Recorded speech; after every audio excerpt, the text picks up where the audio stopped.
भाजपचे आमदार निरंजन डावखरे यांच्या निवासस्थानी यंदा गणेशोत्सवाच्या निमित्ताने 1.5 दिवसाच्या गणपती बाप्पाचं आगमन झालं होतं. सायंकाळी बाप्पाचे विसर्जन मोठ्या थाटामाटात करण्यात आलं. विसर्जनाच्या मिरवणुकीला परिसरातील नागरिक, पक्षाचे कार्यकर्ते तसेच आप्तेष्ट मित्रपरिवार मोठ्या संख्येने सहभागी झाले होते. डावखरे यांच्या निवासस्थानापासून गणपती बाप्पाची विसर्जन मिरवणूक काढण्यात आली. ढोल-ताशांच्या गजरामध्ये आणि गणपती बाप्पा मोरया या जयघोषांनी संपूर्ण परिसर दुमदुमून गेला होता. यावेळी खास नाशिक ढोल पथकाने आपल्या दमदार वादनाने मिरवणुकीची शोभा वाढवली.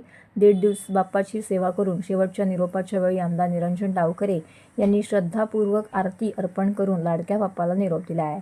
बाप्पाच्या विसर्जन मिरवणुकीत महिलांसह तरुणाई आणि लहान मुलांनाही उत्साहाने सहभाग घेतला होता. दरवर्षीप्रमाणे यंदाही आमदार डावखरे यांच्या घरी साजरा होणारा गणेशोत्सव हा धार्मिक श्रद्धा आणि उत्साहाबरोबरच सामाजिक ऐक्याचे दर्शन घडवून गेला. त्यांच्या उत्सवात सर्वसामान्य नागरिकांपासून पक्षाच्या कार्यकर्त्यांपर्यंत प्रत्येकजण सामील झाल्याने ठाण्यातील गणेशोत्सवाचा जल्लोष त्यांच्या उत्सवात सर्वसामान्य नागरिकांपासून पक्षाच्या कार्यकर्त्यांपासून प्रत्येकजण सामील झाल्याने ठाण्यातील गणेशोत्सवाच्या जल्लोषात आणखीन रंग भरले.